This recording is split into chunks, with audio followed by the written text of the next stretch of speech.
हाँ जी स्टूडेंट्स, ਆਪਾਂ ਅੱਜ ਕਰਨ ਜਾ ਰਹੇ ਹਾਂ ਨਿਊਟਨਸ थर्ड ਲਾ of motion the third application. दो एप्लीकेशन ਆਪਾਂ ਅੱਗੇ ਕਰ ਚੁੱਕੇ ਹਾਂ। ਸੋ एप्लीकेशन थर्ड ਵੇਖੋ ਕੀ ਹੈਗੀ ਹੈ, apparent weight of a person in a lift or elevator।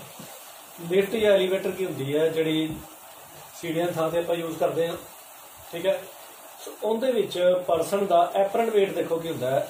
ਇੱਕ ਵੇਇੰਗ ਮਸ਼ੀਨ ਆਪਾਂ ਰੱਖੀ ਹੋਵੇ ਲਿਫਟ ਦੇ ਵਿੱਚ, ਤਾਂ ਜੇ ਲਿਫਟ खड़ी है या कॉन्स्टेंट वेलोसिटी नाल मूव कर रही है, ठीक है ना। जे लिफ्ट खड़ी है पहले आप मान लेंगे, चलो उहदे विच की देखो जिहड़ा परसन है उहदा वेट डाउनवर्ड एक्ट कर रहा है एम जी, तो लिफ्ट की जिहड़ी सरफेस है उहदे करके उन्होंने नॉर्मल रिएक्शन मिल रहा उपर नूं। आ नॉर्मल रिएक्शन ये मशीन की सूई नोट करती है, ठीक है। इहनूं कहंदे ने apparent weight of the person in the elevator, okay. ਹੁਣ देखो ਇਹਦੇ ਵਿੱਚ डिफरेंट केसेस है। सो आ ਹੁੰਦਾ ट्रू वेट ਜਿਹੜਾ डाउनवर्ड एक्ट कर रहा है, ਤੇ ਜਿਹੜਾ आर है नॉर्मल रिएक्शन ਜਿਹੜਾ लिफ्ट की सूई नोट करेगी, ਇਹਨੂੰ ਕਹਿੰਦੇ ਨੇ apparent weight of the person. ਹੁਣ ਇਹਦੇ ਵਿੱਚ डिफरेंट केसेस आते हैं, वो आप केसेस स्टडी करांगे लिफ्ट के केस ਦੇ ਵਿੱਚ।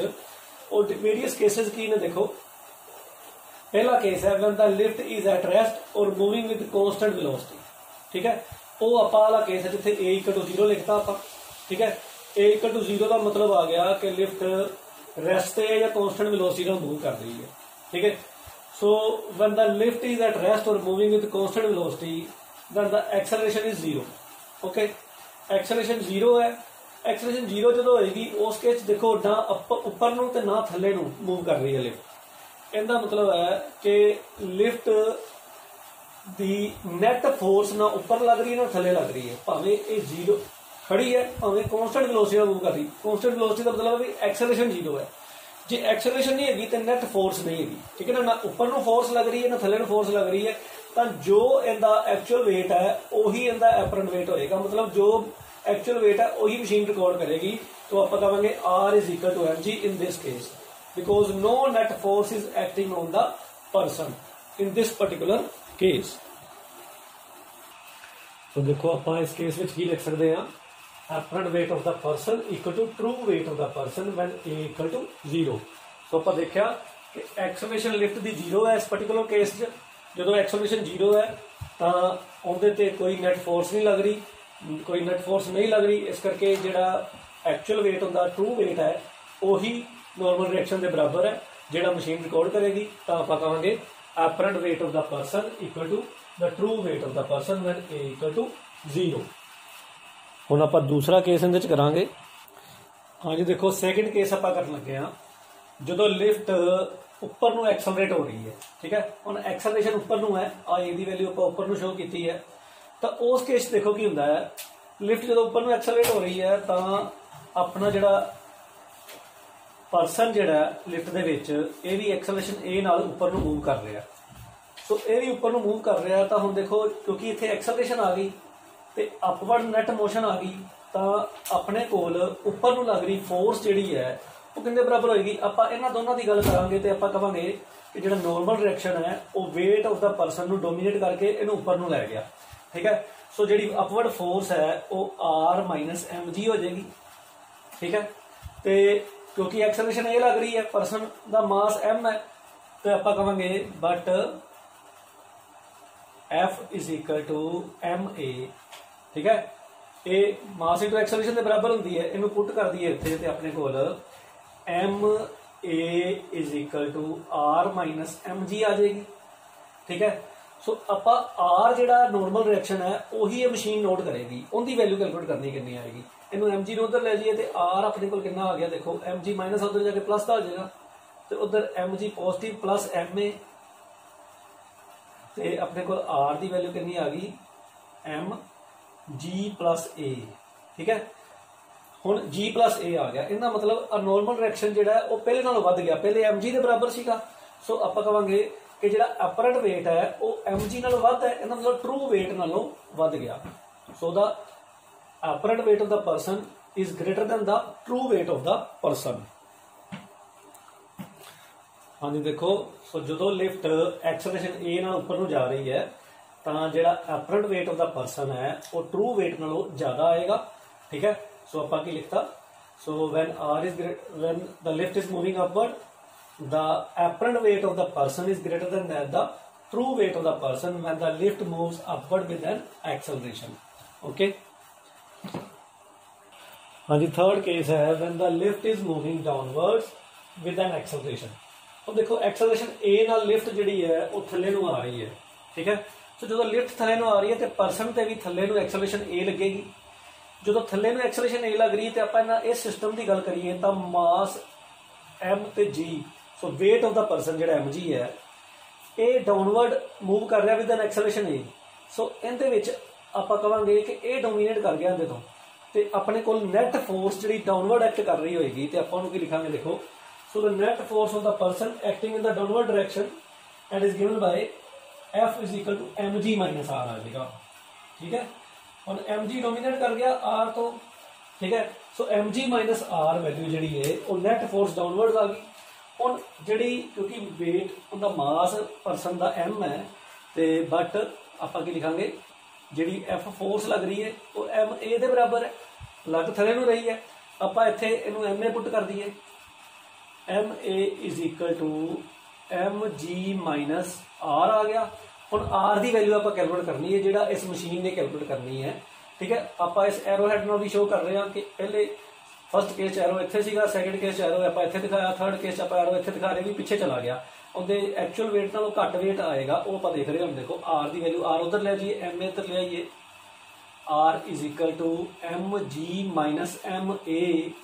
सो इत्थे आप इस एरो हैड नाल भी दिखा रहे हैं।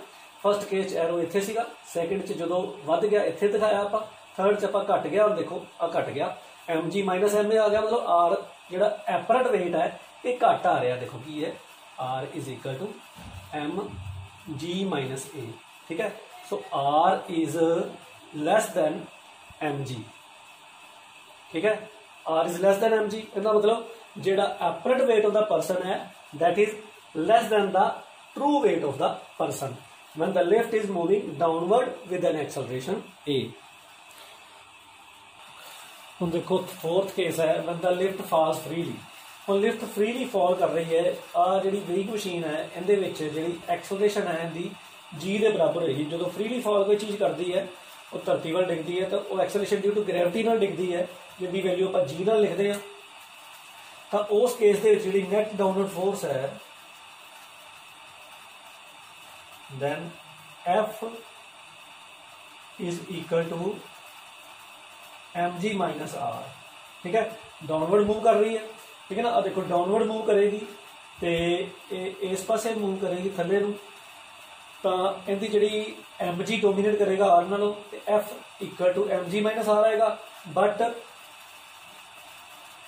F equal to M G है इस केस दे विच।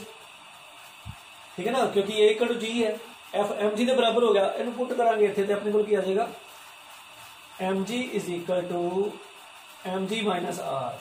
आर इधर ले जाने, एम जी इधर ले आने। So R is equal to M G minus M G. So R equal to zero आ गया। ठीक है, R equal to zero. R equal to zero का मतलब हो गया कि apparent weight of the person machine zero record करेगी। आप सुई इत्थे दिखाती, देखो जीरो ते। सो मशीन जीरो वेट रिकॉर्ड करेगी जो फ्रीली फॉल करनी होगी लिफ्ट। ठीक है, देखो इस केस में आर इक्वल टू जीरो आ गया तो आप कहेंगे thus the apparent weight of the person is zero when the lift is falling freely. So the person is in the state of weightlessness. ठीक है, वेटलैसनेस मतलब मशीन उनका वेट रिकॉर्ड करेगी नहीं। ठीक है, सो परसन जिहड़ा वेटलैसनेस की कंडीशन में होगा। हाँ जी, देखो नेक्स्ट क्वेश्चन है, show that the second law of motion is the real law of motion. मतलब कि देखो कि जो सैकेंड लॉ है न्यूटन का उन्होंने आप जो देखिए तो वही काफ़ी है फस्ट लॉ तो थर्ड लॉ को डिस्क्राइब करने लिए। तो उन्होंने कहता गया it is the real law of motion. So इन्हों आप प्रूव करने की करेंगे, आप शो करेंगे कि फस्ट लॉ तो थर्ड लॉ दोनों सैकेंड लॉ चो निकल सकते हैं। सो पहले आप गल करेंगे फस्ट लॉ की। हुण न्यूटन सैकेंड लॉ की कहता है F equal to M A. ठीक है ना, F equal to M A जे ए जीरो हो जाए। ठीक है ना, जे एक्सेलरेशन जीरो है तो आप एफ की वैल्यू जीरो हो जाएगी। सो एफ की वैल्यू 0 होगी, मतलब कोई फोर्स नहीं लग रही बॉडी ते, जे एक्सेलरेशन 0 है तो कोई फोर्स नहीं लग रही। So the body at rest will remain at rest and the body moving with constant velocity will continue to move with the same velocity और that velocity if no force acts on the body. ठीक है ना। तो इसका मतलब की हो गया कि जिहड़ी बॉडी कॉन्स्टेंट वेलोसिटी नाल मूव कर रही सी वो भी कॉन्स्टेंट वेलोसिटी मूव करती रही, क्योंकि एक्सेलरेशन 0 का मतलब है वेलोसिटी ना बदलना। जो वेलोसिटी 0 तो 0 रहेगी, तो जो कॉन्स्टेंट है तो कॉन्स्टेंट रहेगी। ठीक है ना। सो द बॉडी एट रेस्ट मतलब वेलोसिटी 0 है तो 0 रहेगी, तो remains at rest and the body moving with constant velocity. जो वेलोसिटी कॉन्स्टेंट है तो कॉन्स्टेंट रहेगी, तो बॉडी कंटिन्यू मूव करती रहेगी कॉन्स्टेंट वेलोसिटी नाल। ठीक है ना।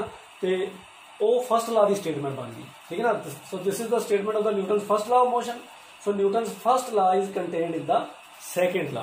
ओके, हुण आपां प्रूव करांगे कि Newton's third law is contained in the second law. हाँ जी, देखो हुण आपां प्रूव करना है third law is contained in the second law. आपां एक आइसोलेटेड सिस्टम हुंदा जिहदे ते कोई बाहरी बल एक्ट ना कर रहा हो। ठीक है ना। इत्थे देखो एक ब्लॉक है, उहदे ते दूसरा ब्लॉक रेस्ट कर रहा है। पहले ब्लॉक का नाम 1 रखता, दूसरे ब्लॉक का नाम 2 रखता आपां। ठीक है। सो इहदे ते जिहड़ी फोर्स लग रही है इहदे करके वो F12 होगी, तो इहदे ते फोर्स लग रही है इहदे थल्ले वाले करके ऊपर ते फोर्स लग रही है F21 होगी। ठीक है ना। सो आपां कहता कि F12 is the force acting on 1 due to 2। इहदे करके थल्ले नूं जिहड़ी फोर्स लग रही है F12, इहदे करके ऊपर नूं जिहड़ी फोर्स लग रही है इस ते वो F21 है। So F21 be the force acting on the body 2 due to 1। ठीक है। सो ये आप आइसोलेटेड सिस्टम ले लिया, ये देखा कि फोर्सेज लग रही ने ऊपर थले। ठीक है। सो आप प्रूव करना है आइसोलेटेड सिस्टम लैके कि third law is contained in the second law. हाँ जी, देखो जे आप मान लीए कि dp1/dt है rate of change of momentum of the first body. ठीक है। तो dp2 हाँ देखो dp2/dt की rate of change of momentum of the body 2। हम सेकेंड बॉडी का rate of change of momentum है dp2/dt। सो इत्थे देखो दोनों बॉडीज का आप गल करिए तो dp1/dt का rate of change of momentum of the body 1। सो इनका मोमेंटम कौन चेंज कर रहा है? आ फोर्स। सो फोर्स इसलिए आप कहेंगे therefore F12 is equal to dp1/dt। ते इहदे ते फोर्स जिहड़ी लग रही है F21 है। So F21 is equal to dp2/dt। इन्हां नूं ऐड कर लीए। ठीक है। एडिंग अपने को आ जाएगा, देखो F12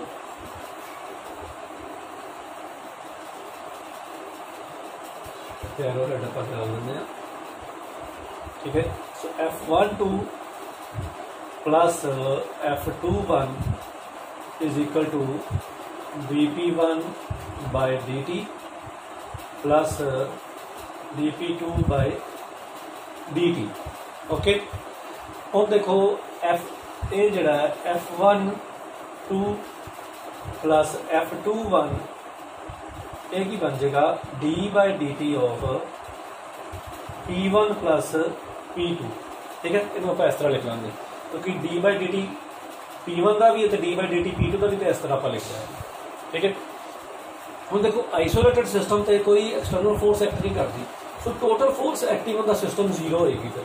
ठीक है। बट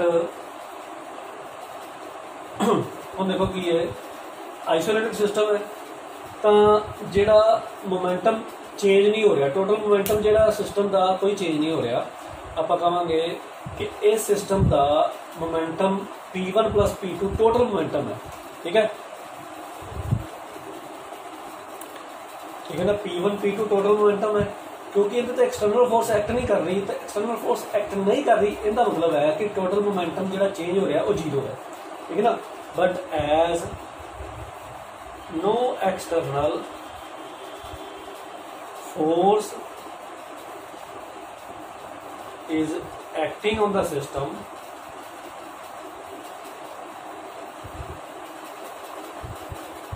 ठीक है, सिस्टम इन्हें कहता सारे।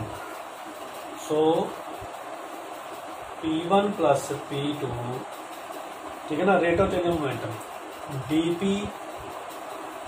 dP1 प्लस dP2 की हो जाएगा, ये जीरो हो जाएगा। So rate of change of total momentum of the system zero हो जाएगा।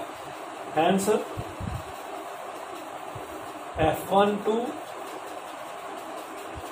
प्लस F21 ये भी जीरो हो गया, क्योंकि आ जीरो है तो खब्बा पासा भी जीरो हो गया। कहना मतलब F12 equal to minus F21, ठीक है। सो एक कितनी स्टेटमेंट होगी, न्यूटन थर्ड लॉ की स्टेटमेंट होगी। So to every action there is equal and opposite reaction, ठीक है। So this is the statement of the Newton third law. So Newton third law is also contained in the second law.